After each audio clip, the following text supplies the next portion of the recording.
Tadidinao ve rehefa lina ny mpanjaka vaviny Seba nandreny amin'izany hoe mpanjaka Solomona zany, feno fahendrena, feno farany hitan-tsaina. Dia avy izy nandeha nanatona ny mpanjaka ary nahita ny mpanjaka sy ny fahendreny, fahaizany mitsara sy mandrindra ny zavatra rehetra. Dia inona ny nambarany? Antsika ny mamaly.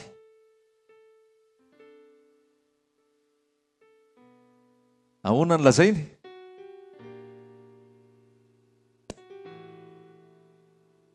Vakio kely ary, aiza ny misy an'izay? Zavatra tsy ho fandrenesany sofina fotsiny ny ilazanao hoe tsara ny tompo, fa ianao misy anie no atsapa hoe tsara ny tompo, ary feno famirapiratana sy voninahitra zany Andriamanitsika izany, Jesosy Kristy tompo, ilay Andriamanitra velona. Halleloja. Tantaran'ny mpanjaka Solomona izay nomen'Andriamanitra fahendrena, zava-dehibe zany ho antsika ary ilainy zany amin'izao fotoana. Iza ny manam-pahendrena? Manahoana zany fahendren'olombelona zany? Fa Jesosy Kristy dia Paoly dia nilaza hoe ny fahendren'olombelona dia ny fahadalan'Andriamanitra ara endry no ny fahendren'olombelona. Ny fahadalan'Andriamanitra ara endry no ny fahendren'olombelona. Solomona, mpanjaka voalohany,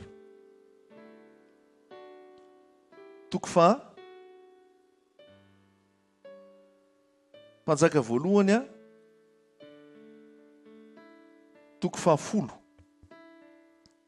Mpanjaka voalohany toko fahafolo. Dia hitantsika amin'ny soramandry ery ambony hoe ny namangin'ny mpanjaka vaviny Seba any Solomona.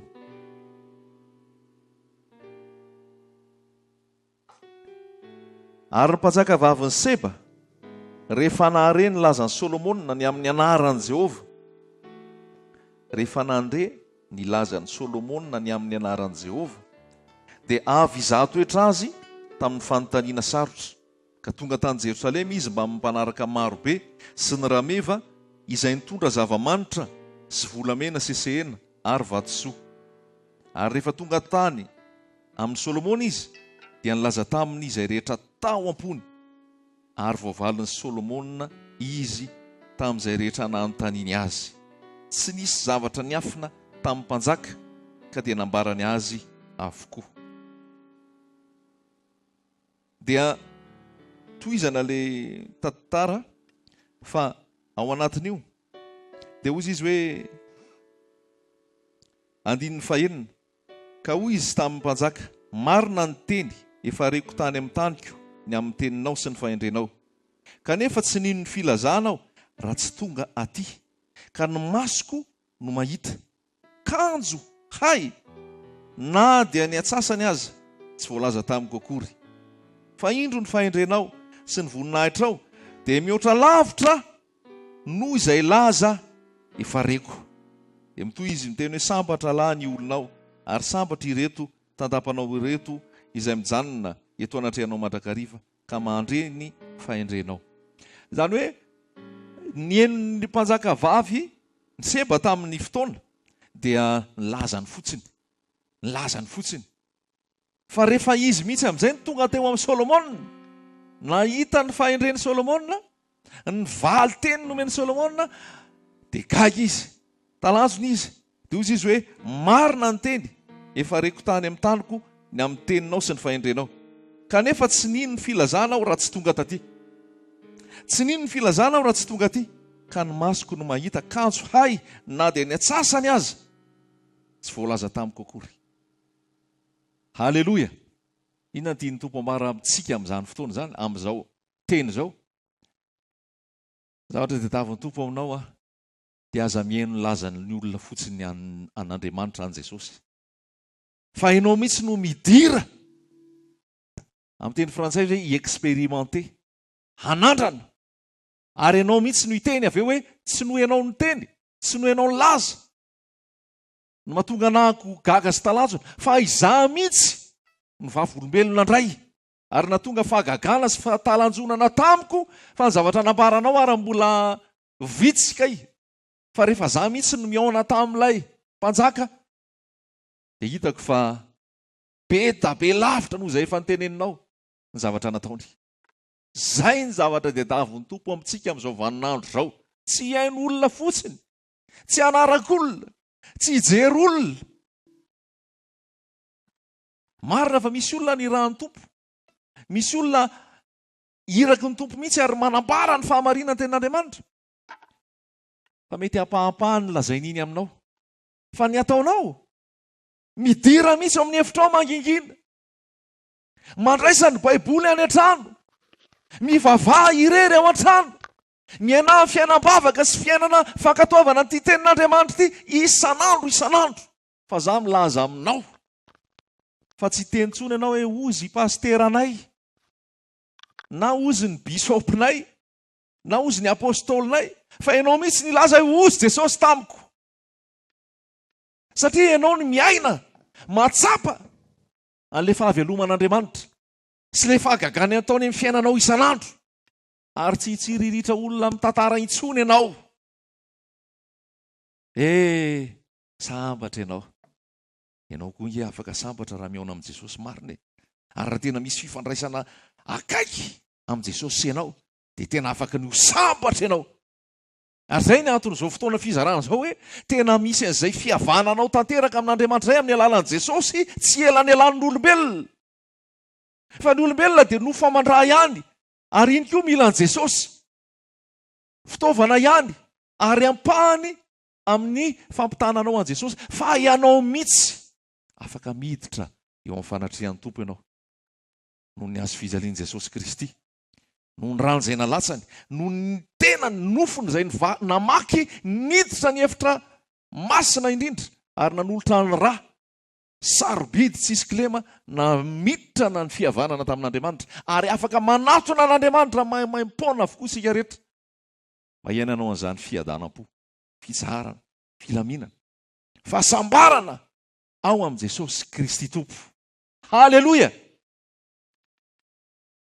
Voaozina zay olona matoky olona. Voaozina zay olona matoky olona. Voaozina zay olona manao nofo no sandriny. Fa hotahiana zay olona matoky an'i Jehova. Hotahiana zay olona matoky an'i Jehova. Iza ny tokisanao amin'izao fotoana? Ny tenanao ihany ve? Ny fanananao ve?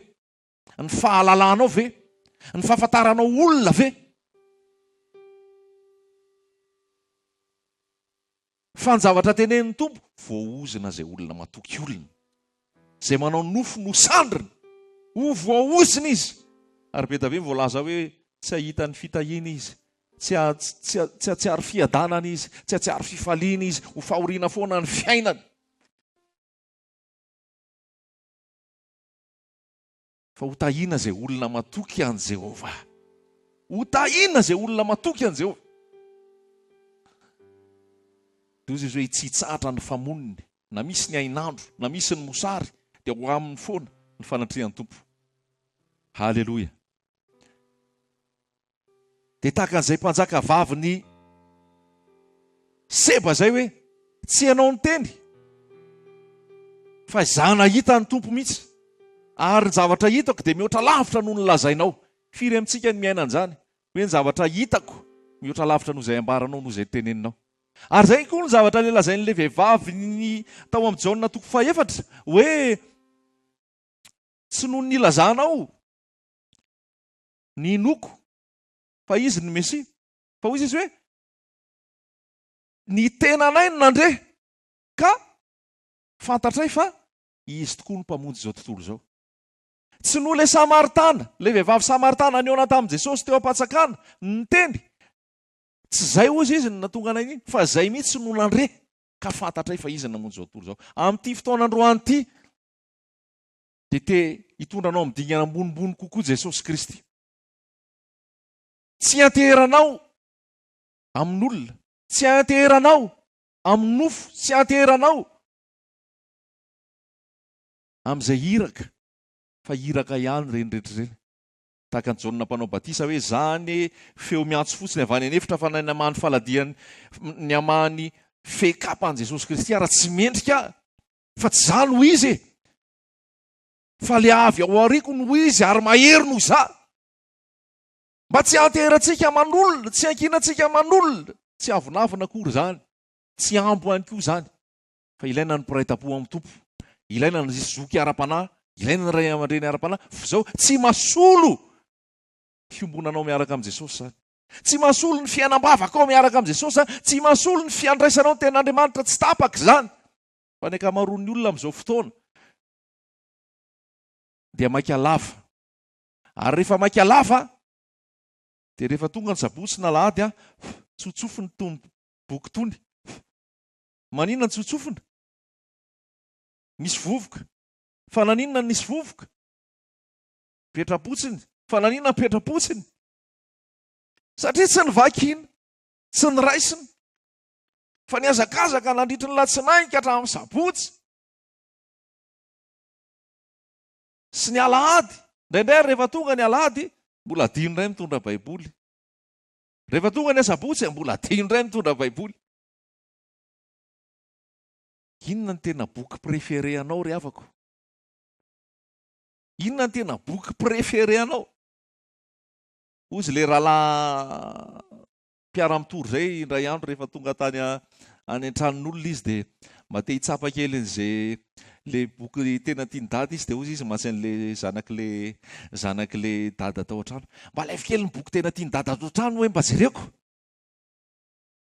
zanako ihany mahita ny malinanao ao an-trano ao ary zanako ny afaka hiteny anao hoe mba alaivo kely hoe boky tena tiany dada mba famaky ny dada tao an-trano hoe mba alaivo kely hoe mba jereko inona ny boky mahaliana antsika amin'izao fotoana inona zavatra tena masarika anao isan'andro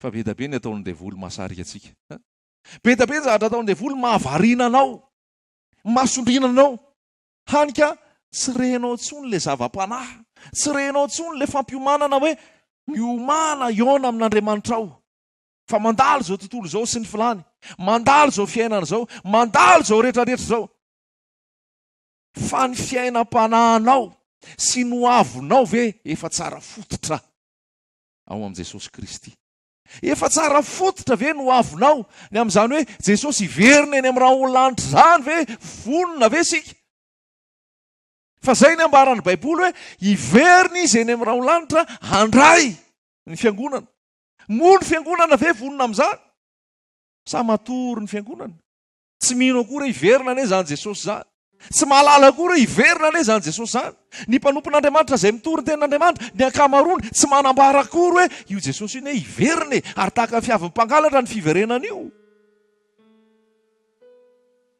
fa tamin'ny voalohany nafana fo nazoto hoe iverina Jesosy iverina Jesosy iverina Jesosy fa nohonjay elaela le fiverenana Jesosy tsy nafana fotsiny ohatry ny lasa hafa ny zavatra toriana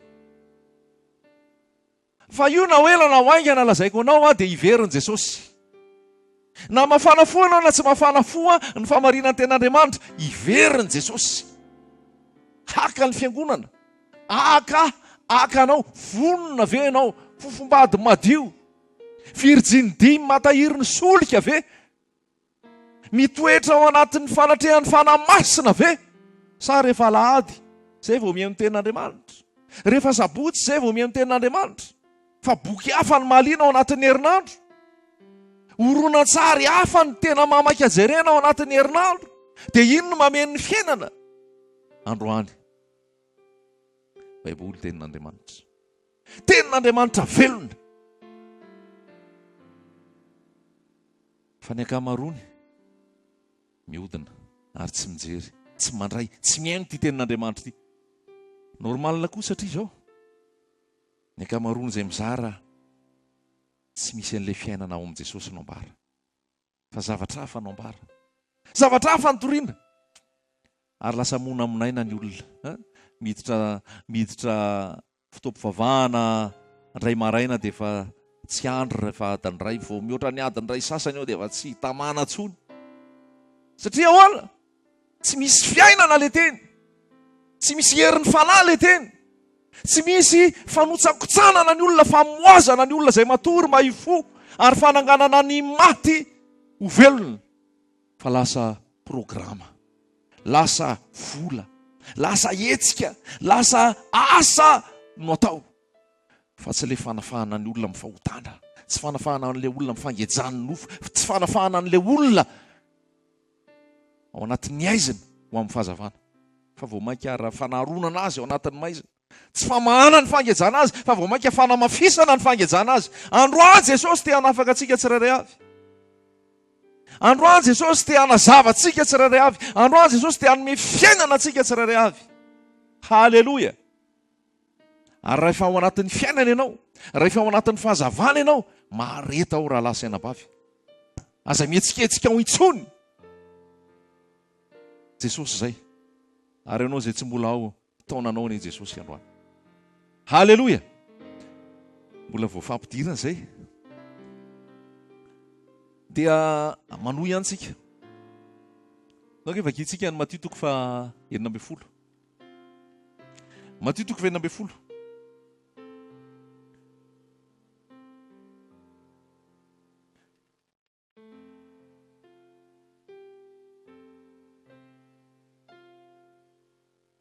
Misy sans fil anankiray ve ao azafady? Azafady. Sotra. Matthieu toko fa 9 a.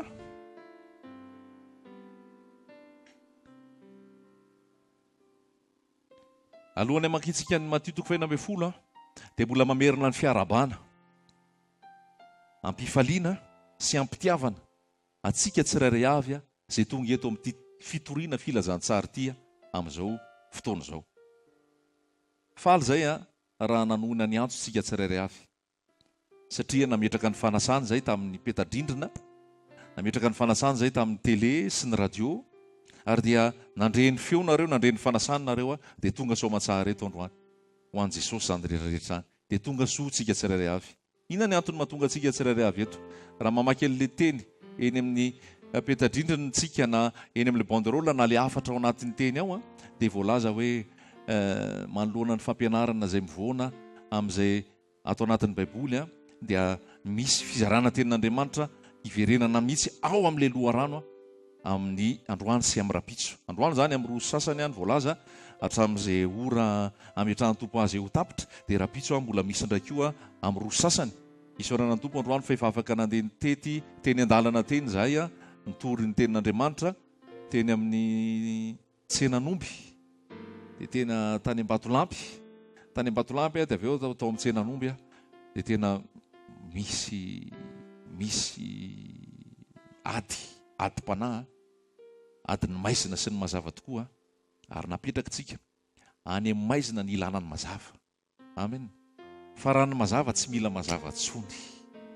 Dia nailetsika tamana ao amin'ny samy mazava ao, dia miara mipetrapetraka samy mazava ao, dia asian'ny tompo ny fanenjehana, asian'ny tompo ny ady, asian'ny tompo ny zavatra manahira hiparita antsika kely, dia samy paritaka any amin'izay alehany ihany ny mazava mba hitondra fiainana sy fahazavana any amin'ny maizina. Dia na ny rahan'ny tompo anay na ny rahan'ny tompo antsika dia nizaran'izay mazava zay. Tsy zay no mazava, tsy zay ny fanaperana, tsy zay ny lafatra, tsy zay ny tanteraka. Marina tompo dia miteny hoe aoko tanteraka ianareo taka ny fatanterahany rainareo izay any an-danitra.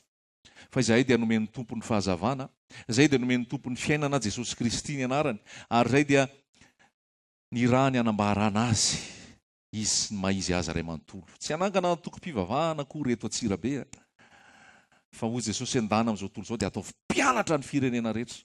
Anao mpianatra ny firenena rehetra, ndana mitory ny filazantsara dia mitory ny filazantsara amin'ny olombelona rehetra, atao mpianatra ny firenena rehetra, fa tsy hanangana toko-pivavahana, ary tsy hitaonantsika ao anaty rafitra, ao anaty zioka, fa hanambara amintsika le mazava. Dia voarahintsika le mazava dia andeha koa tsika hizara le mazava. Anome antsika le sira dia andeha koa tsika rehefa voarahintsika ny sira dia hitondra n'iny sira iny. Teo amin'ny tokotany teo dia nisy ny Bianco nanao fanetana na ady amin'ny kolikoly. Dia hoy izay Matsavato hoe tena manampy ny Bianco tokoa tsika amin'izao, fa tena ambony izay rehetra izay ny fananana ao an' Jesosy no mahatonga anao tsy hanao kolikoly intsony. Satria misy tahotra an'Andriamanitra ao anatinao, ary misy tahotra sy fitiavana ny mpiarabelona. mba tsy nisakitsaka sy anao tsinitsinina ny hafa intsony fa noho ny fitiavanao an Jesosy. Zay fahazavana zay raha tsy ao amin'i Jesosy tsy aresy ny fakapanahy. Dia ny iraka napetraka aminay dia ny anambaranao an Jesosy. Anambaranao ny fahamarinanao amin'i Jesosy ary ary fampitantantsika mandra-piveriny Jesosy eny amin'ny raony lanitra. Anao mpianatra ny firenena rehetra, ianao koa anao mpianatra ny firenena rehetra. Dia zay ny fotoana zany, zay ny antony le fitoriana dia miandrositsika ao amin'i Jesosy. Amen. Dia fanontaniana mipetraka dia zao, ataon'olona iza moa ny zanak'olona? Dao mahavaliana kely zay. Ataon'olona iza moa ny zanak'olona? Fa zany ny fanontaniana napetraka Jesosy tamin'ny fotoan'androny rehefa teto tany izy. Matthieu 5:40. Ataon'ny olona iza moa ny zanak'olona?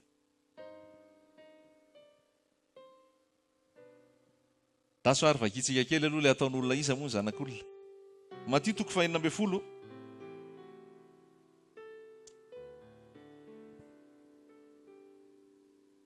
Andininy 7:40. Ary rehefa tonga tany amin'ny faritany Kasaria Filipo Jesosy, dia nanontany ny mpianana izy ka nanao hoe, ataon'ny olona ho iza moa ny zanak'olona? Atreo fotsiny. Ndao amintsika tsirairay avy indray ny resadresakitsika. Ataon'olona iza moa ny zanak'olona amin'izao fotoana? Ataon'olona ho iza moa ny zanak'olona? Ataon'ny olona eto Antsirabe ho iza moa ny zanak'olona? Ataon'ny olona any Amorondafa ho iza moa ny zanak'olona? Ataon'ny olona any Ivato aéroport sy any Antananarivo ho iza moa ny zanak'olona? Ataon'ny malagasy ho iza moa ny zanak'olona? Raha ianao no mandinika, dia inona no ambaranao? Tsy mbola ianao aloha no anontaniako hoe ataonao iza, fa ataon'ny olona iza moa ny zanak'olona? Omeko indray ny micro.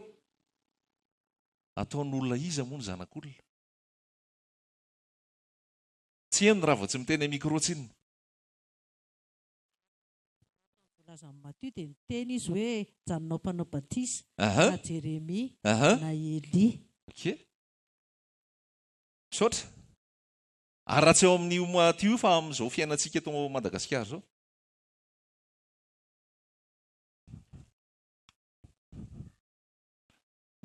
Ataon'olona iza moa ny zanak'olona?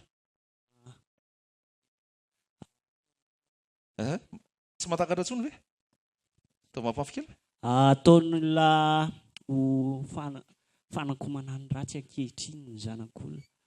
Ary be da be no manao an'izany amin'izao fotoana izao, ho fanaromana ny zavatra ratsy ataony. Mody miaka Jesosy izy. Ataon'ny olona ho fanakomana ny ratsy ataony ny zanak'olona amin'izao fotoana. Manao ratsy izy dia miafinao amin'i Jesosy. Ataon'ny sasany ho fitadiavam-bola ny zanak'olona ankehitriny. Ataon'ny sasany ho fitadiavam-bola ny zanak'olona ankehitriny. Misaotra. Mba torotoroy kely anahy fa tsy hitako daholo. Manana ny azy daholo ny olona rehetrarehetra, fa raha hitany amin'ny tambajotra isan-karazany ihany dia misy milaza fa hoe vazaha, misy milaza fa hoe Andriamanitry ny vazaha, dia misy ihany koa nefa ny marobe ihany mandray azy ho tompo sy mpamonjy. Misaotra. Vazaha, Andriamanitry ny vazaha fa tsy han'ny gasy io, vavakavavaka amin'ny vazaha nareo. Ataon'ny olona filatsy mahita. Ataon'ny olona Filatsy mahita. filatsy mahita. Tasy fa mbola nisy tato. Ataon'olona ohatran'ny hoe ilainy amin'ny fotoana mamporotra azy fotsiny dia rehefa voafonjy amin'ny mamaika azy izy dia avelany Andriamanitra. Ataon'ny olona ohatran'ny hoe mamaiky amin'ny mamporotra azy fotsiny fa rehefa voavonjy amin'ny mamaika azy izy dia avelany eo. Roue de secours zany.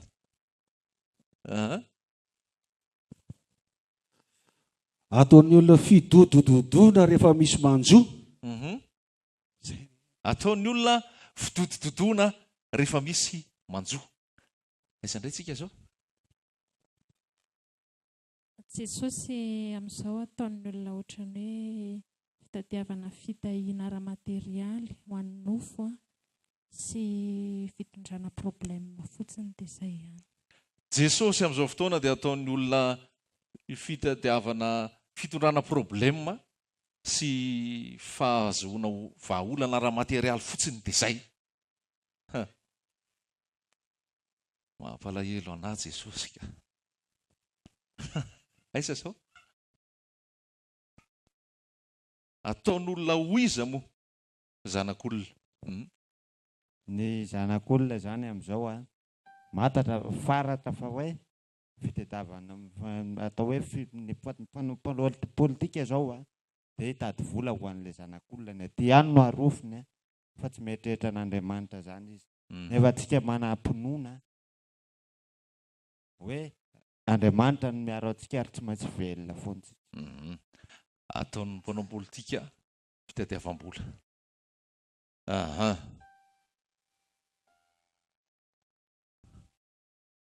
Izay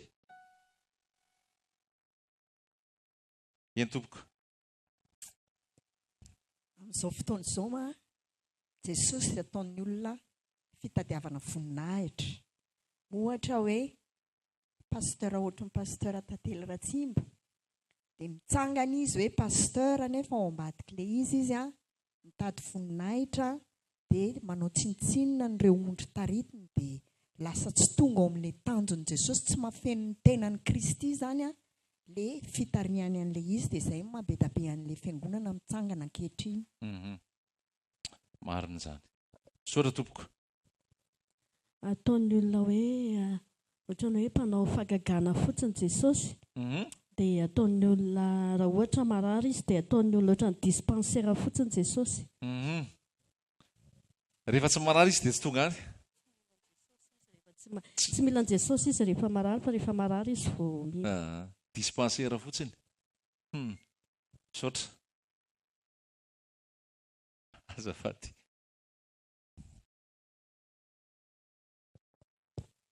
Ataon'ny olona mpamaolana Jesosy nefa ilay mavaho ny olana dia tsy fantany Jesosy. Ataon'ny olona mpamany olana Jesosy rehefa mivany olona tsy fantany Jesosy. Na hiratra izy folo lahy, na dio izy folo lahy, izy boka folo lahy fa ray ihany no verina avy eo fa sivy lasa daholo. Ndrasy omeko ny ray aman-drenao zany dia omeko anao rehefa avy eo. Matetika ataon'ny olona paracetamol Jesosy manala ny aretin'andoha dia rehefa afaka ny aretin'andoha dia velomy ianao Jesosy. Rehefa lasa ny aretin'andoha dia adino Jesosy. Betsaka ny tsy dia ampafantatra an' Jesosy. Gejano azy rery Jesosy. Gejano azy rery Jesosy. Tsy dia ampafantatra an' Jesosy izy. Dia misaorantsika rehetrarehetra ny amin'ny fizarana, ny amin'izany rehetrarehetra zany. Fa ny zavatra nambarantsika rehetrarehetra teo dia milaza ny zava-misy amin'izao vaninandro iainantsika izao. Ary dia mametraka ny fanontaniany Jesosy androany. Efa le napetrany teo. Ataon'olona iza moa? Ataon'olona iza moa? Dia ohatr'izany koa tamin'ny andron Jesosy mihitsy. Raha miverina amin'ilay andron Jesosy amin'izay tsika le nivakiany ray aman-dreny teo dia ny teo ny teny hoe Jeremia io. Teo ny teny hoe Jaona mpanao batisa io. Teo ny teny hoe Eli io, anankiray amin'ireo mpaminany io. Samy nanana ny fahafantarany an Jesosy. Samy nanana ny fomba fahalalany, ny fahatakarany an Jesosy. Jaona mpanao batisa, Eli, Jeremia, anankiray amin'ireo mpaminany. Naninona nolazainy an'izay? Satria nisy fahefana tao amin'i Jesosy. Nisy hery tao amin'i Jesosy. Satria ny fanjakan'Andriamanitra, araka lazain'ny Paoly, dia ozy Paoly hoe ny fanjakan'Andriamanitra tsy amin'ny teny, fa amin'ny hery, amin'ny asan'ny fanahy. Ny teny izay nitoriako taminareo dia tsy tamin'ny teny fahendrena mahataona, fa tamin'ny fanehoana ny fanahy. Dia rehefa mijerytsika ny asa nataon'i Jesosy teto tany, fahagagana voalohany nataon'i Jesosy, ny asa nataon'i Jesosy voalohany dia fahagagana, nanovany rano lasa divay. Dia avy eo nanasitrana. Dia avy eo namoky ny olona tsy omby 5,000, ny mofo 5 sy ny hazan-drano 2, nampitsahatra ny tafio-drivotra. Zany hoe nanao fahagagana marobe. dia ny akamaroan'ny olona dia nijanona teo amin'izay hoe nanao fahagagana. Eli koa nanao fahagagana, tsy avy ny orana nandritry ny 3 taona sy tapany. Avy eo indray ny vavaka izy, avy indray ny orana nandritry ny 3 taona sy tapany. Tena Eli ty.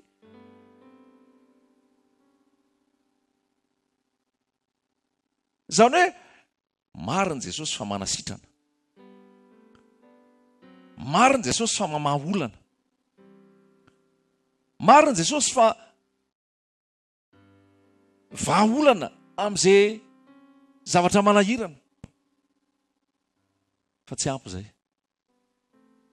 tsy izay fotsiny, tsy izay fotsiny.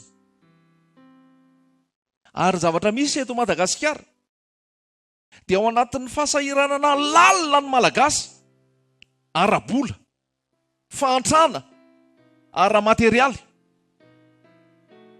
dia entina ny fivavahana, entin' Jesosy amahana ny ara-bola, amahana ny ara-materialy, amahana izay rehetrarehetra olana maro isan-karazany.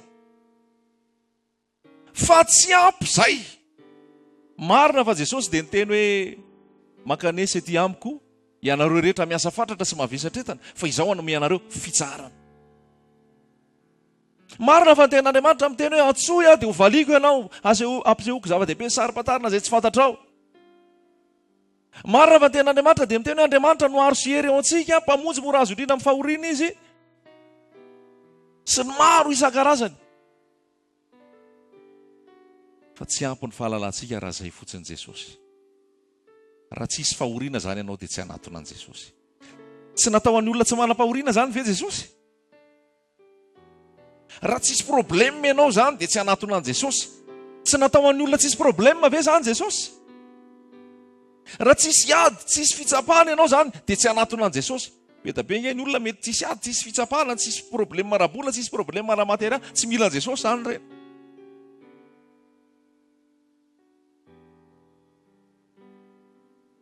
Fa androany Jesosy te hametraka. Androany Jesosy dia tena te hiteny amintsika ary hametraka amintsika amin'ny maha-izy azy marina. Ianao kosa manao ahoiza hozy. Fa ny akamaroan'ny olona, ny akamaroan'ny olona dia lazaiko anao fa angoro-karena fotsiny noho ny amin'ny filazantsara. Volazan'ilay iray aman-dreny teo hoe lasa angeja olona ny ataony. Tsy hitanao zany any Afrika zany hoe le olona rehefa tonga eo dia ampihinanana bozaka.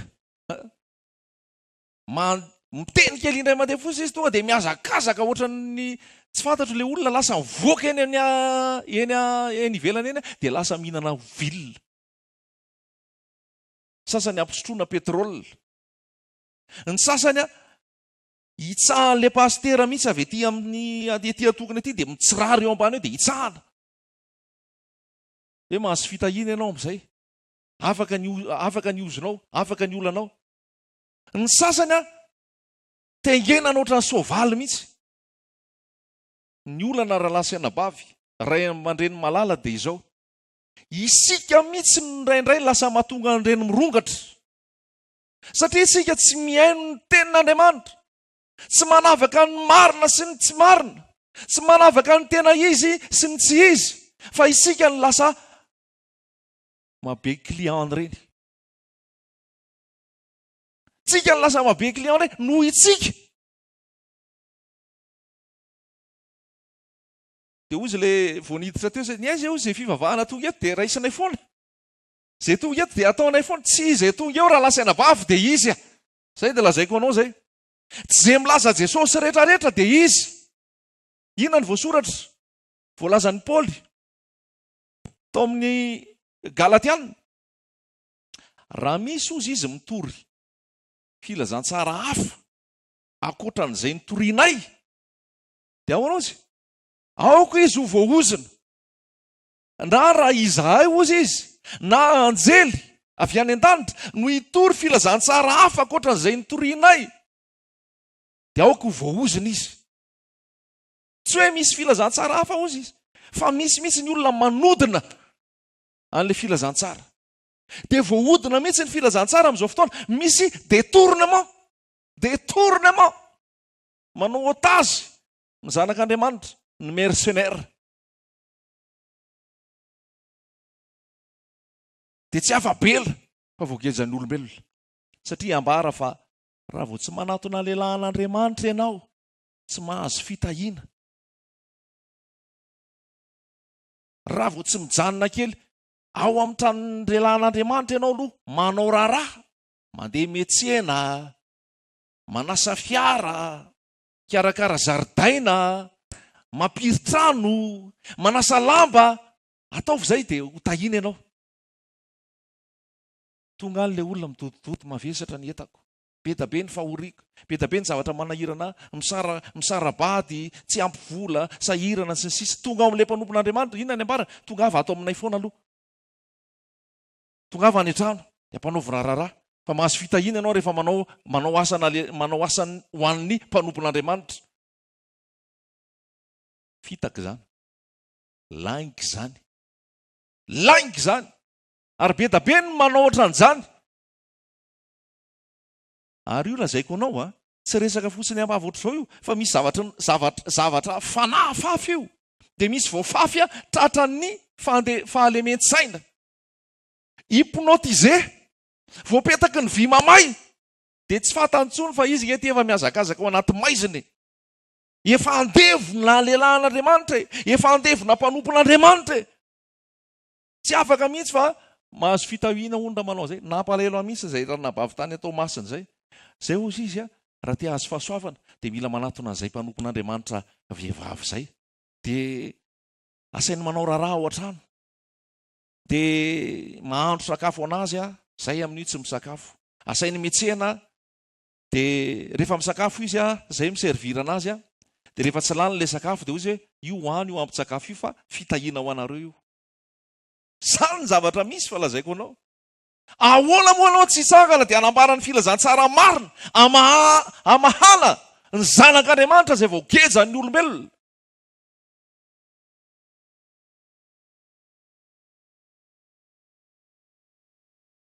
Mijery olona loatra tsika, dia metehatra amin'olontsika hoe ino manasitrana, ino manao fagagana, ino manao délivrance, ino tena manana fanomezam-pahasoavana. Dia tsy hitantsony Jesosy. Mety manana fanomezam-pahasoavana tokoa iny, manasitrana tokoa iny, manao fagagana tokoa iny, ahodiny dia voly amin'izay ny sainy iny rehefa avy eo. Dia Andriamanitra tsy misy fanenenana ny amin'ny fanomezam-pahasoavana. Dia lasa takalo vola amin'izay iny. Mila vavaka ianao. Raha bebe ny vola anaty valomponao, dia ataoko fifadikanina mihitsy io. Raha kelikely io, tsy mazoto hivavaka ho anao. Ataon'olona ho iza moa ny zanak'olona.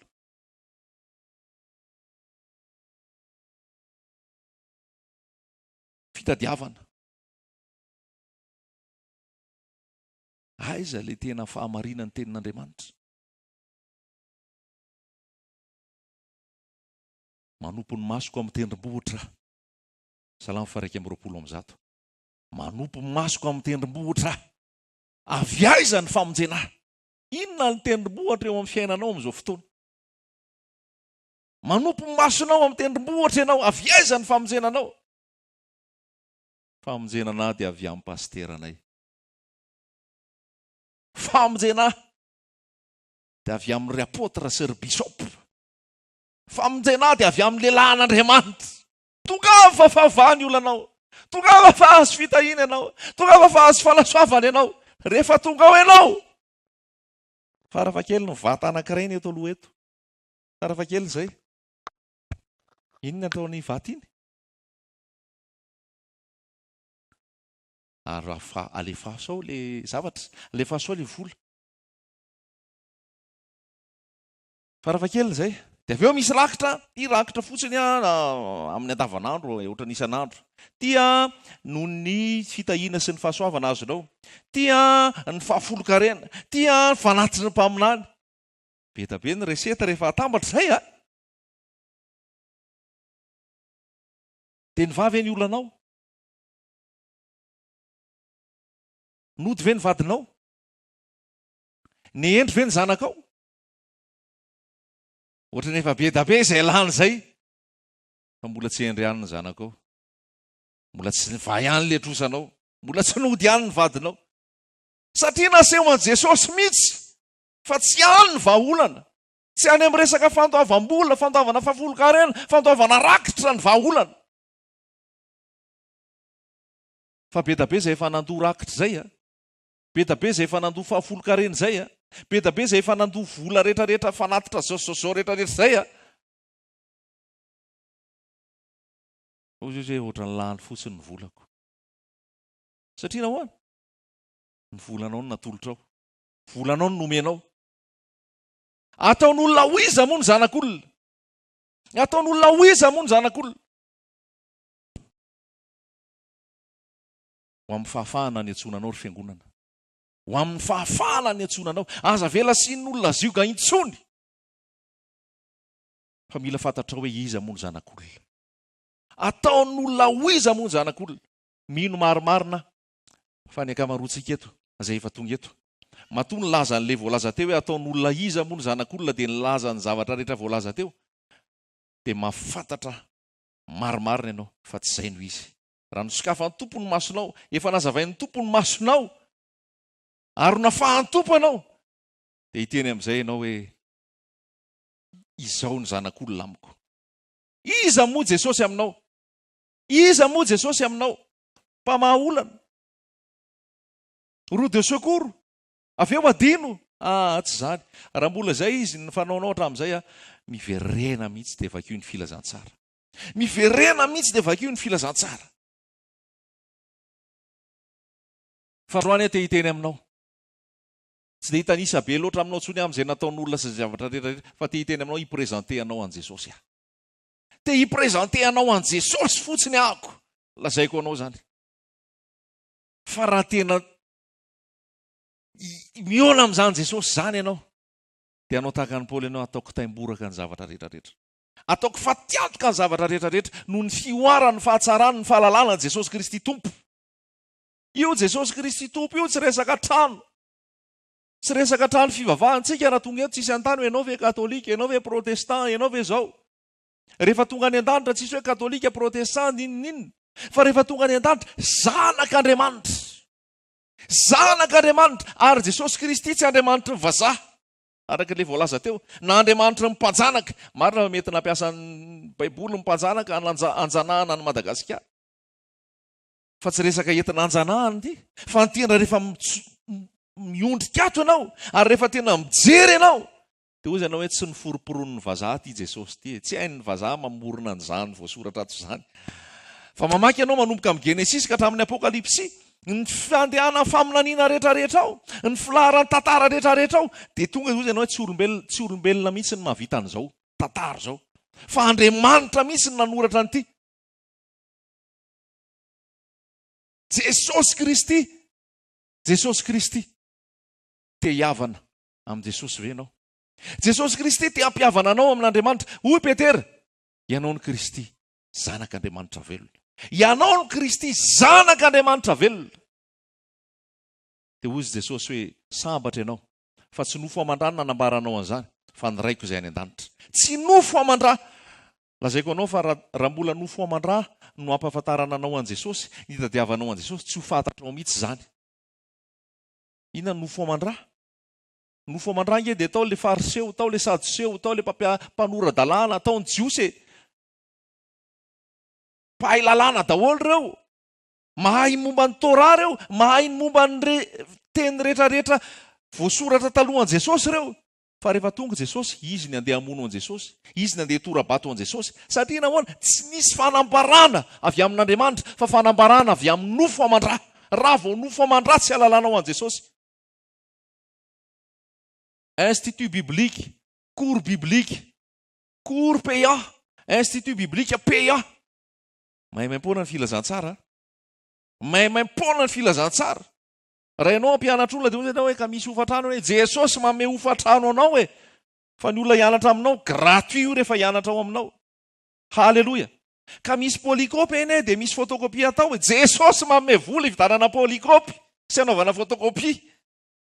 Ka misy DVD zaraina nge dia mila vidy DVD. DVD Jesosy manome vola hividanana DVD. Halleloja!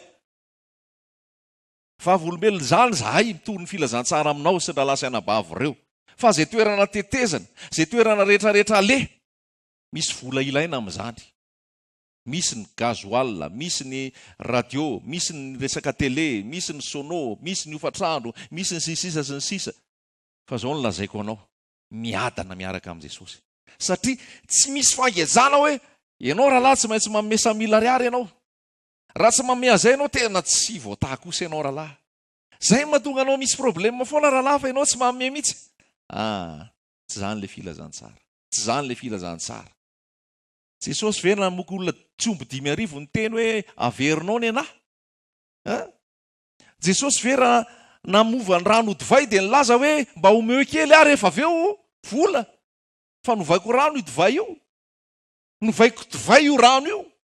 Jesosy ve raha nanasitrana ny boka ny teny hoe aloavy amin'izay ny rakitra sy ny fahafolon-karena fa noho izay sitrana izay dia mbola ho sitrany ihany ianao raha manome. Raha lasainabavy, tsy voavidim-bola ny fitahian'Andriamanitra, lazaiko anao zany. Tsy voavidim-bola ny fahasoavan'Andriamanitra, lazaiko anao zany. Tsy tapesipesena. Ny rano Jesosy Kristy nalatsany teo amin'ny hazo fijaliana, ho fanadiovana anao, ho fanasana anao, ho famelana ny helokao, ho fananganana anao, ho zanak'Andriamanitra. Zanak'Andriamanitra ianao rehefa amin'ny Jesosy. Ary rehefa zanak'Andriamanitra dia mpandova. Ary rehefa mpandova dia mpiray lova amin'ny Kristy. Ny mpandova ve mila mandova vola vao mahazo tany? Na mahazo an'ilay fiara ao? Raha mandova ananjy zanako dia tena hoe anaka, manana tany tsara be dada ry. Anaka, manana fiara tsara be dada ito. Omeo vola aloha dada. Omeo vola aloha dada dia omeny dadanao io tany io. Omeny dadanao io trano io. Ianareo ray, na dia ratsy azy, mahay manome zavatsoa ny zanakareo. Tsy mainka avy ny raha ianareo izay any an-danitra ny maninona no hanome anareo ny fanamasina.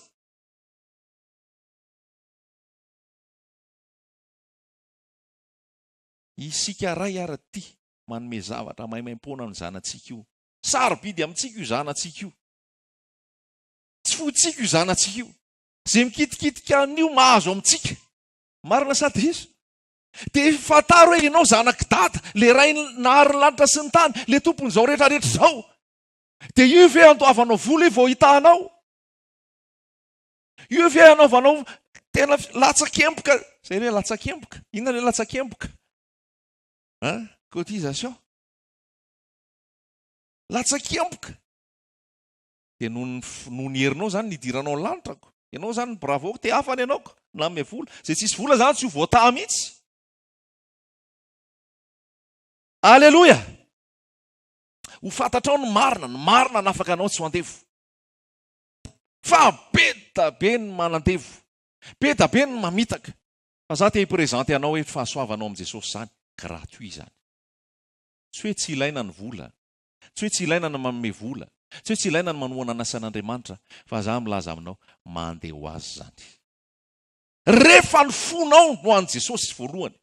Rehefa ny tontolo mpiainanao no an'i Jesosy voalohany. Rehefa ny androm-piainanao no hoe babonao a Jesosy, anao 100% a Jesosy. Ary ny fiainako anao sy sitraponao satria tianao akay. Ary noho izany nahafatesanao tao amin'ny hazo fijaliana, ary nitsangananao tamaty, dia nianaganana ho velona ihany koa, ary nanandratananao tany an-danitra, dia niandatsahanao ny fanamasina. Mba tsy handeha irery-tsony aho, ary tsy ho very aho, fa handeha amin'ny fahazavana. Tsy voavidinao vola io raha lasaina-bavy aho. Nomeny tompo famezam-pahasoavana ve ianao hanoratra boky? Avy amin'ny fanamasina zany. Tsy amidy io rahalahy. Hain'ny tompo mame volanao anotanana io boky io. Dia gratuit io. Dia ozy angamba ianao zany hoe nen'ilay rahalahy ty zany tao mahaimaim-poana daholo. Mahaimaim-poana io. Gratuit ny ao amin'ny fatsaka ny lanitra. Eritrereto tery Paul ve nanoratra Kolosiana dia tena hoe za navita nanoratra boky amin'ny Kolosiana. 50,000 ariary ny Kolosiana. Dia Efesiana ambonimbony kely an'izay. Satria ny Efesiana misy toko enina. Ary io tena manampara ny amin'ny Jesosy mihitsy io ka. Alao ambonimbony ny priany io. Eritrereto, zany ny zavatra misy nefa amin'izao fotoana. Zany zavatra misy amin'izao fotoana. Ary malaza mihitsy zay lera zay lera lahy tasy misisisiny tasy hoe asiana tenin'Andriamanitra kely fa zay zao mandeha dia voavarotra vetivety ny kaopy, voavarotra vetivety ny vilia, voavarotra vetivety ny t-shirt, asianao Jesosy kely dia asianao le ictus reny, lasa anaovana marketing, business, commerce Jesosy. Tsy azo midy io Jesosy io raha lasa anabavy. Tsy azo midy io. Ataon'olona iza moa ny zanak'olona, ataon'olona varotra, ataon'olona tohatra fiakarana, ataon'olona fitadiavam-bola. Fa za lazaiko anao, lazaiko anao marimarina kokoa. Zay ny fiheverako an' Jesosy taloha.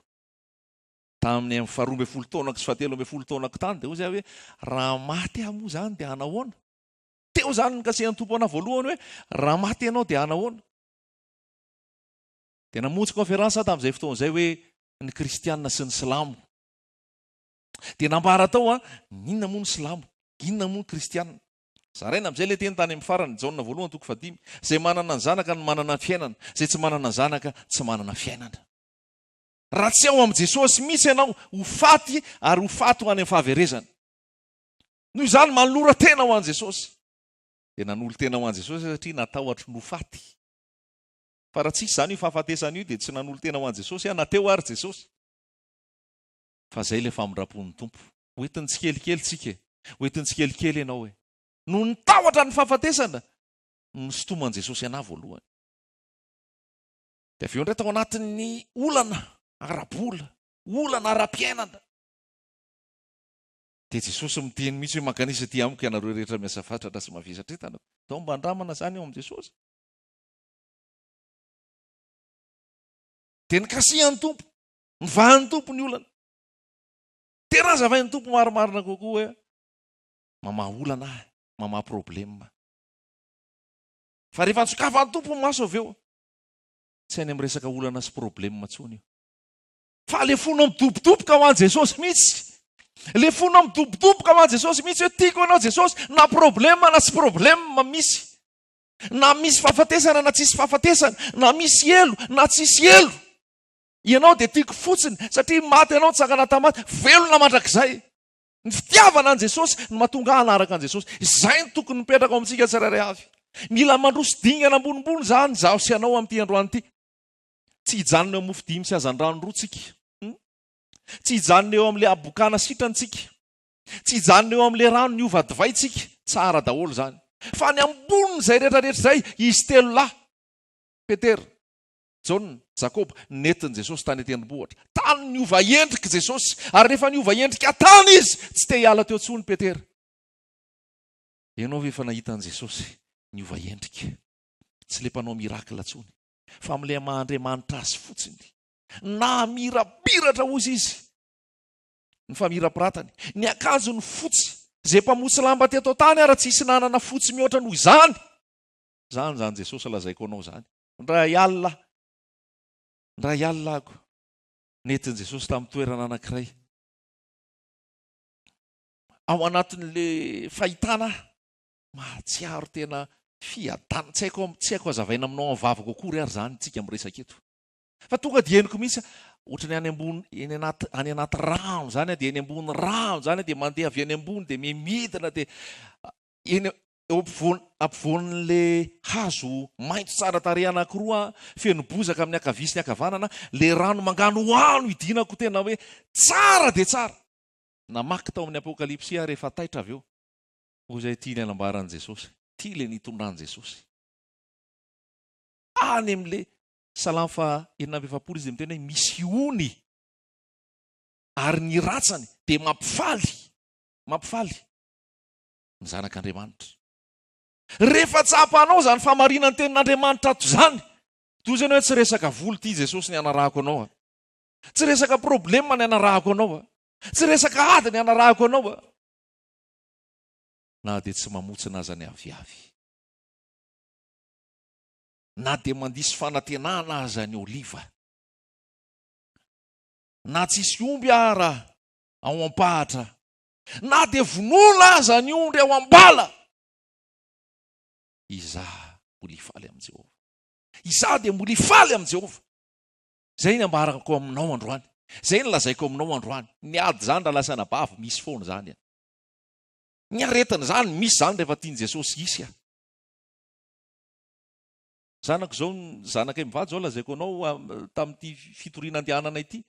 Ady misy ny nandritry ny herinandro iny satria narary ny zanakay nefa andeha hitory. Ahoana ary ny atao? Fa tsy izy ary ve zany ty Jesosy ty? Ahoana ianao Jesosy? Tsy eo zany ianao. Ahoana zay? Misy masany olona vao misy aretina kely na misy problema kely dia miala amin'ny Jesosy. Nga io azotsika elana. Ain Jesosy atao ny zavatra rehetra ary manao zay tiany atao izy. Ataon'olona iza moa ny zanak'olona. Zanak'olona dia mpitantana ny fiainanao arak'izay sitrapony. Indraindray marary. Tsy hoe tsy marary mihitsy eo amin'ny Jesosy.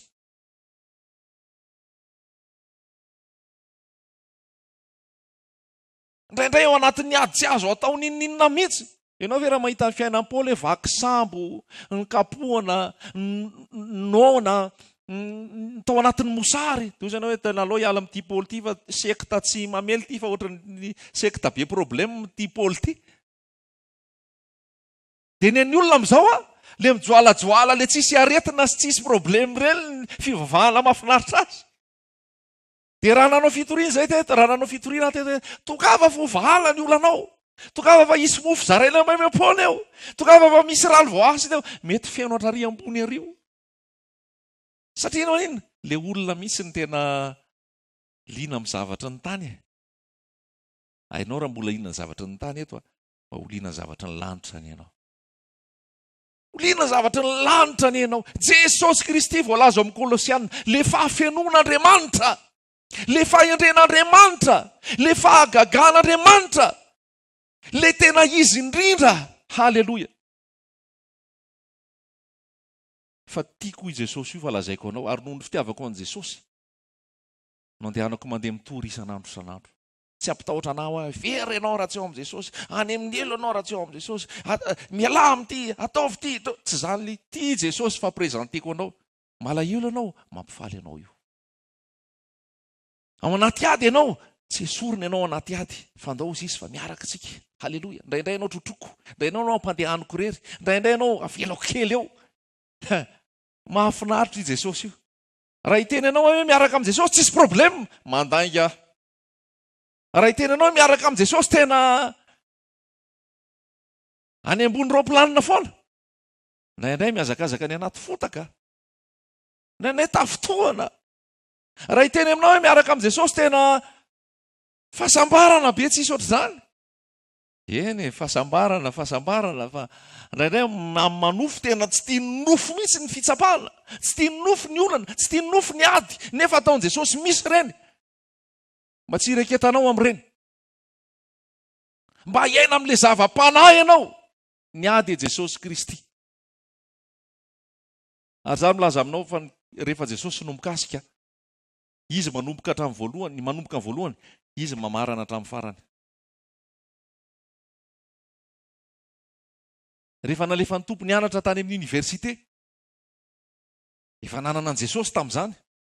Ary rehefa manana an' Jesosy amin'izany, saorana an' Jesosy, fa nampijoro izy ao anatin'ny fianarana. Dia rehefa mitaritarika ho amin'ny rendrarendra sy ny fahotana le namana mpiara-mianatra, tonga dia tenenina fotsiny avy hatrany hoe tsy tian'ilay malalako zany. Iza malala an'lahy? Jesosy tsy dia lazay ny fahadaladala kely ianao. Dia lasa amin'izay fa tonga hoe rapasy ny anaranao. Ay, tantely rapasy, tantely pastera. Dia hoy izy, renika amin'ny voalohany fotsiny ireny no mafanafana. Fa za fa nalala namana ohatran'izany. Amin'ny voalohany izy mafanafana, fa rehefa avy eo izy tsy hita tsony, tsy hita. Tany amin'ny 1996 tany zany. Dia ny enoko fotsiny.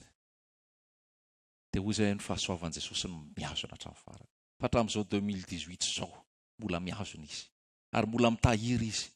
Ary izy hoe rehefa tia ny azy eto amin'izao tontolo izao izy dia tia ny azy hatramin'ny farany. Tia ny azy hatramin'ny farany. Fa io Jesosy io lazaiko anao mpanjaka io, mila andolianao io. Io Jesosy io lazaiko anao tsy resaka kamakama sy namanamana io, ka atao fitaovana hitadiavam-bola sy hitadiavana voninahitra sy hanaovana politika sy hitadiavana seza fotsiny. Tsy fotsiny akory ary, satria tsy izany ny ilanan' Jesosy. io Jesosy io mpanjaka io hoy izy ny tenin'Andriamanitra aza matahotra izay mavita mamono ny tena nefa mijanona eo ihany. Fa matahora an'izay mavita mamono ny tena no sady rehefa vita ny famonona ny tena no mavita mandefanao any amin'ny elo. Jesosy Kristy mpanjaka, tompo, Andriamanitra, mpitsara. Arotsaraina daholo ny olona amin'izay zavatra rehetrarehetra nataony. Aiza ho aizitsika any amin'izany rehetrarehetra izany. Jesosy Kristy dia voalaza fa ao amin'ny Isaia dia hoe Andriamanitra mahery, andrina ny fiadanana, mpanolotsaina, Andriamanitra tsy toa, rainy no mandrakizay. Haleloia. Zaza no ateraka amintsika, zaza lahy nomenantsika. Jesosy Kristy Emmanuel, Emmanuel, Andriamanitra amintsika. Jesosy Kristy ilay Andriamanitra velona. Rehefa niteny izy aveo rehefa handeha dia hoy izy hoe indro izao momba anareo mandrakariva ambara-pahatonga ny fataperana izao tontolo izao. Momba anareo mandrakariva ambara-pahatonga ny fataperana izao tontolo izao. Zay tsy afaka momba anao mandrakariva. Androany sy rapito zay ny eto. Dia eto ny tompo indray zay ny amin'izay hitondrany anay. Fa ilay Jesosy Kristy momba anao mandrakariva na any amoron-davy ianao, na any Itasy ianao, na aiza misy ianao, na eto Antananarivo, na any Faritra, na any ivelany, na any ampitan-dranomasina, momba anao foana Jesosy Kristy io. Jesosy Kristy ilay mofinaina, ilay mofony fiainana. Jesosy Kristy ilay fahazavana. Jesosy Kristy lalana sy fahamarinana ary fiainana. Jesosy Kristy fananganana ny maty sy fiainana. Jesosy Kristy ilay izy hatrizay ary mandrakizay. Jesosy Kristy ilay alfa sy omega, vato, fehizoro, izany rehetrarehetra izany. Hitako izao sakaiza, Jesosy mpanavitra, ilay vatosoa. Mangata fanazavany fanamasina n'izany rehetrarehetra izany. Mba tsy ho ansoratra fotsiny izany, tsy ho ambava fotsiny izany, fa tena tsapanao anatinao hoe tena arenako ianao Jesosy. Arenako ianao Jesosy. Fa tena arenanao ve Jesosy? Ary Jesosy Kristy ilay mpapakatra. Izao sy ianao, raha nanolo tena ho an Jesosy, raha ny bebaka marina, dia ianao ilay fofombady miandro ampakarina. Ianao ilay fofombady miandro ny fampakarana Jesosy Kristy ho any an-danitra. Ary tsy ho ela dia ho avy io fotoana io. Tsy ho ela dia ho avy io fotoana io. Satria ny vaninandro ny anantsika izao dia andro mahoro izao. Ao anatin'ny ady sarotra izao, ao anatin'ny tribulation izao. Tsy grande tribulation akory fa tribulation ady sarotra. Fa hoy Jesosy ety amin'izao tontolo izao no ahitanareo fahoriana. Nefa matoki fa izao efa naresy izao tontolo izao. Izao efa naresy izao tontolo izao. Izy ilay izy hatrizay ro mandrakizay. Izy ilay izy hatrizay ro mandrakizay. Ianao eto androany, ianao mipetraka io androany, ianao mitsangana io androany, ataonao iza moa Jesosy. Ho ataonao iza moa ilay zanak'olona. Fa mpamonjy io, mpanavitra io, mpanjaka io, mpampianatra io, mpanasitrana io, mpampahery io, mpitaiza io, mpananatra io, mpiandry tsara io, manolotra ny ainy hamonjy ny ondry. Fa tsy hoe mampisambotra na mivarotra. Fa manolotra ny ainy hamonjy ny ondry satria tiany ianao. Halleloja. Tiany ianao. Ataony olona ho iza moa ny zanak'olona. Zay ny tiana zaraina aminao ny amin'ity androany ity. Fa Jesosy Kristy amin'ny fahafenony rehetra, izy ilay teny tonga nofo nonona tamintsika. Jesosy Kristy ny anarany. Jesosy Kristy ilay navita ny famonjena. Jesosy Kristy ilay nanao trano. Ary izay rehefa vita ny fitoerana nataoko, ho avy ahaka anao. Jesosy Kristy ilay nandresy ny fahafatesana, alfa sy omega. Ary Jesosy Kristy te olona amponao. Tsy ilay olona vonjenao rehefa lahady io, na rehefa sabotsy, hoe andeha eona amin'ny Jesosy, andeha hijery an Jesosy. Jesosy mihitsy ao anatinao satria tempolo ny fanamasina ianao. Ary ao aminao ny tia nitoerana. Halleloja. Ao aminao ny tia nitoerana. Amin'ity androany ity. Eto Jesosy. Eto Jesosy ary miteny izy hoe manana olona eto Antsirabe. Manana olona ako tsy nandoalika. Tsy nandoalika. Eo anoloan'ny bala. Ny bala, mpaminany bala, dia tsy iza fa le évangile de prospérité. Izany hoe le mampasidoka anao amin'ny resaka vola sy arena. Tsy nandoalika tamin'ireny ianao. tsy nanaiky an'ireny ianao satria fantatrao fa zavapoana dia zavapoana ireny satria fantatrao fa hoy Jesosy Kristy hoe tsy mahay manompo an'Andriamanitra sy mamona ianareo fa na Andriamanitra na ny vola ny tomponareo. Androany Jesosy Kristy mbola mametraka ny tanany aminao. Androany Jesosy Kristy mbola mamporisika anao. Sedraiko ianao izy satria tiako ho hita eny aminao no endriko. Ary raha tiana ho hita eny amin'ny endriky ny mpanefy azy ny volamena dia arendrika anaty afo izy. Ary arakaraky ny mampamay an'io afo io ny elan'ny loto rehetra, ny elan'ny ota rehetra, ny elan'ny fako rehetrarehetra mba hipotra ilay endriky Jesosy Kristy. Aza atao magaga anao tsony ny fanenjehana. Aza atao magaga anao tsony raha hiara-ny fizahanttoetra mamay ianao satria tsy maintsy hisy zany. Fa fanefenanao zany, fizahanttoetranao zany, fanamboarana anao zany mba hitovy endrika amin'i Jesosy ianao. Ary vonona ianao amin'ny asa tsara rehetra. Tsy voafitaky ny vola intsony ianao, tsy voafitaky ny materiel ianao, tsy voafitaky ny lehilahin'Andriamanitra na ny vehivavin'Andriamanitra zay milaza fa antompo ianao kanefa sandoka. Fa androany Jesosy tia no anazy fotsiny fonao. Na inona azo Jesosy, na inona tsy azo Jesosy, na inona mety Jesosy, na inona tsy mety Jesosy, ny foko dia anao, ny foko dia tia anao. Satria sarobidy amiko ny famonjena nataonao teo amin'ny asofijaliana. Ary Jesosy koa miteny aminao sarobidy tamiko ianao, sarobidy amiko ianao. Ary zany ny nidinako, nafatesako, nitsanganako tamin'ny maty, hanananao fiainana mandrakizay. Manafaka anao ambavan'ny ambody izy, manafaka anao ambavan'ny mpangalatra sy jiolahy izy, manome fiainana ho anao izy. Halleloja. Fantaro zany fa sarobidy eo anatrehan'i Jesosy ny fanahy ray. Ary tsy fanahy ray neto, fa fanahy maro. Ary ho anao zay tonga eto androany, sarobidy an'i Jesosy ianao. Sarobidy ianao amin'i Jesosy. Tia ny foko anao Jesosy hoe mbola anao ndray a Jesosy, mbola ho anao hatrany a Jesosy. Fa za milaza aminao, za milaza aminao ho anao zay tena manaiky an'i Jesosy marina. Fiadanam-po mitoetra ao aminao foana satria andrina ny fiadanan'i Jesosy. Ny fiadanam-po mitoetra ao aminao foana satria andrina ny fiadanan'i Jesosy. Na inona ada, na inona tafiotra, na inona ny fanenjehana, mijoroa amin'i Jesosy. Raha tao mipanoty ianao aza manaiky. Raha tao amin'ny olona iray tsy kombakomba amin'ny fivavahana tsy izy, mifangaroaro amin'ny resaka vola sy voninahitra sy fanehoana olombelona fa tsy fanehoana an'i Jesosy ianao, aza manaiky, aza mandeha. Fa ny tena filazantsara dia Jesosy Kristy, ilay zanak'olona, ilay Kristy zanak'Andriamanitra, ilay vato lampy hijoroanao. Ary hoy izy hoe rehefa niteny tamin'i Petera izy hoe ianao dia antsoina hoe Petera, eo ambonin'ny vato lampy io no anorenako ny fiangonako. Vavahady fiaina tsy hita tsy haresy azy. Tsy izy maresy ianao. Satria ny fahafatesana rehefa resin'i Jesosy. Inona ny ambony noho ny fahafatesana? Tsy misy. Ny fahafatesana nefa resin'i Jesosy. Io fahafatesana io ny ezahan'ny raha olombelona alavirina. Io fahafatesana io ny ezahan'ny raha olombelona ietana, miforona ny fanafody maro isan-karazany. Miforona ny hetsika maro isan-karazany. Ataony sport, hohanina ny legioma, sisa. Mba ateza, mba halalavitra ny fahafatesana. Fa rehefa tonga ny fotoana lasa ihany satria izay ny zavatra misy. Fa ho an'izay manana an' Jesosy Kristy, fahafatesana na zoko tombony. Kristy ny fiainako tsinona, ary fahafatesana na zoko tombony. Natelan'i Jesosy io fahafatesana io falazaiko anao. Ary lalana hidiranao mandrakizay amin'ny fahasambarana sy ny fiadanana fotsiny zany, na dia mandeha mamaky ny lohasa aloko ny fahafatesana aza, tsy atahotra ny loza.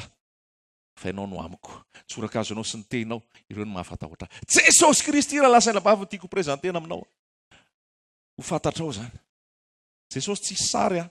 Sao dia mametraka sarin'i Jesosy eo amin'ny rindrina ianao. Nga iny Jesosy. Sao dia tena ianao matsany hoe tiavo Jesosy.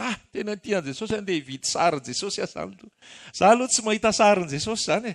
Jesosy dia amin'ny mpanahy, fanahy Jesosy. Ary ato amiko Jesosy amin'ny fanahy. Tsy asiko sary boky kely ao dia izy io sary amin'ny boky io anaty baiboly io sarin'i Jesosy. Fizany naka sarin'i Jesosy.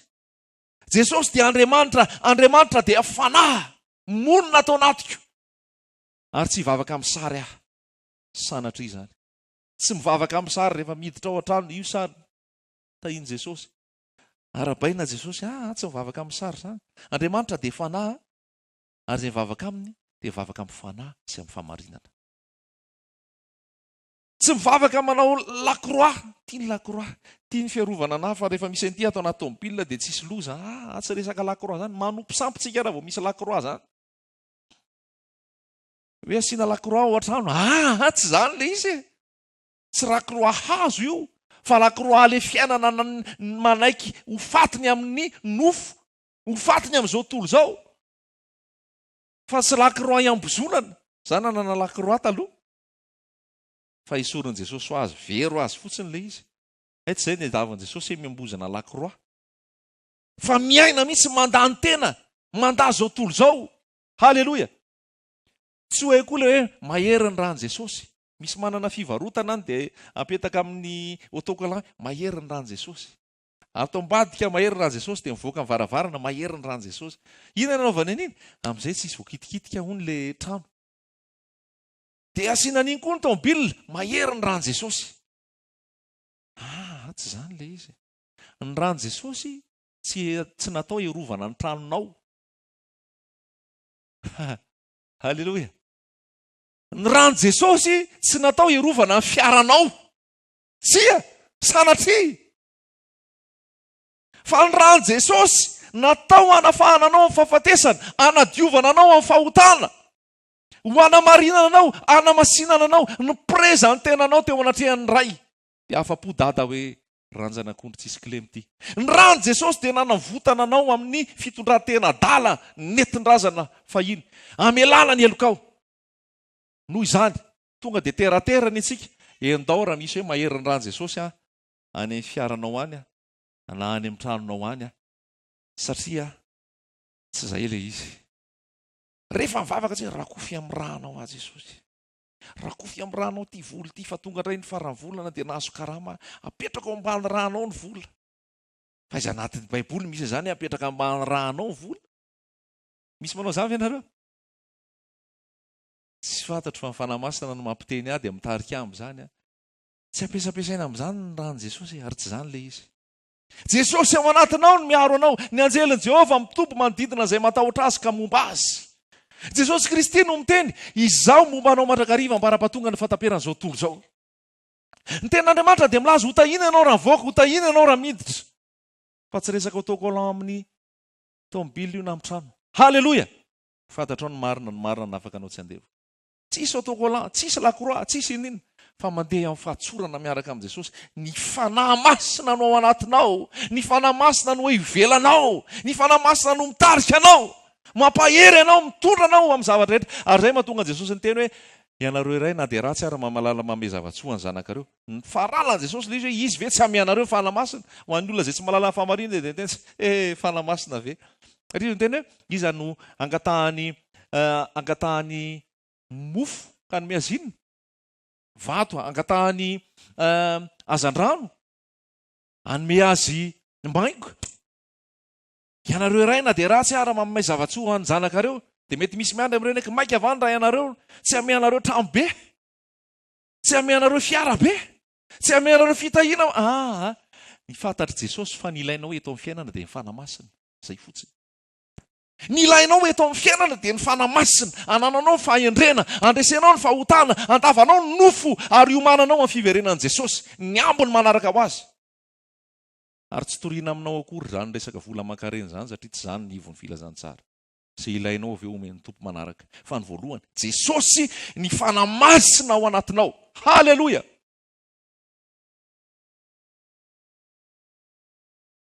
Dia tiany Jesosy dia mitobotoboka ho azy ianao. Ataon'olona iza moa ny zanak'olona? Mamiko indrindra ianao Jehovah heriko. Mamiko indrindra ianao Jehovah heriko. Salamy 7:20. Jehovah ny mpiandry ahy, tsy hanan-java-mahory ahy. Jesosy Kristy ny fahazavako sy famonjena. Iza no angovitako, olona vany atahorako. Zany ny fanambarana nataon'ny mpanao salamo zany. Na dia ho levona aza ny nofoko sy ny foko, mbola vato lampo ny foko sy anjarako mandrakizay Jehovah. Io zany rehefa tena miaraka amin'ny Jesosy, dimension ambonimbony dia davon Jesosy aminao, tsy mijery ny hita maso sy resaka materiel intsony. Fa ohatran'ny Job potika tanteraka misy ny materiel. Ka raha materielina nampitambazana ny Joba tamin'ny toriana filazantsara, nialy Joba. Ka raha materielina koa ny toriana aminao amin'ny fitoriana filazantsara, mialy ianao rehefa potika ny materielina. Fa raha zava-panahy ny toriana aminao rehefa miaraka amin'ny Jesosy, ary rehefa Jesosy ny tena toriana aminao, na inona potika eo, na inona rava eo, tsy miala amin'ny Jesosy ianao. Satria ny fonao miraikitra amin'ny Jesosy, satria ny fonao tia an'i Jesosy fotsiny. Dia hozy ianao hoe moa Jesosy vetsia, Andriamanitra mahery. Fa valona dia maro aza tsy mahakasika. Izy no ampinga miaro, izaho tsy anahy. Halleluja. Jesosy kapiteny. Kapiteny Jesosy. Taneva miaraka amin'ny Jesosy mbola ny samboaravoarany ranomasina tao anaty sambo. Nefa Jesosy efa ao. Aza matahotra ianao raha misamboaravoarany ranomasina nefa efa ao Jesosy. Fa tia ny ampianarina anao daholo zany, fa hain'ikeny mampitony an'io hoe. Misy fotoana zany Jesosy ohatrany hoe matory mihitsy hoe aiza ary moa zany Jesosy resahanao teneninao amin'ny isan'andro zany. Dia ohatr' zany ny fiainan'ny mpianatra teny ambony sambo kely, natory mihitsy Jesosy. Ary sika safotra mihitsy ireo. Fa tsy hoe tsy tao akory Jesosy. Misy fotoana zany tena mety tsy mamaly anao mihitsy Jesosy. Misy fotoana mety tsy miteny mihitsy Jesosy. Misy fotoana tena mangina io.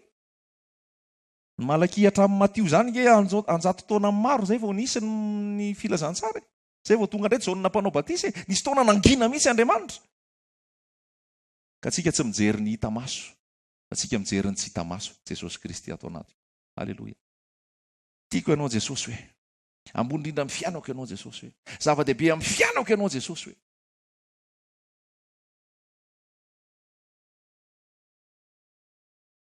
Dia mahita miaramila ny Jesosy be da be ahy eto.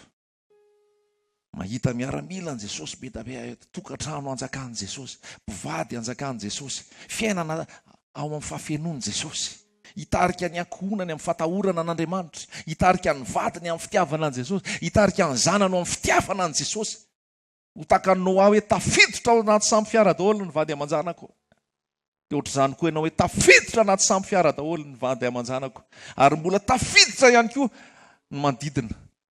Satria tsy rotitra amin'ny zavatra ny tantsony ianao, fa rotitra ianao amin'ny fanahin'olona ho vonjena. Fanahinao l'olo voavonjy, voavonjy ny fanahinao. Aza tia tena, zarao ny famonjena, zarao ny fiainana. Halleluja. Halleluja. Eto Jesosy androany.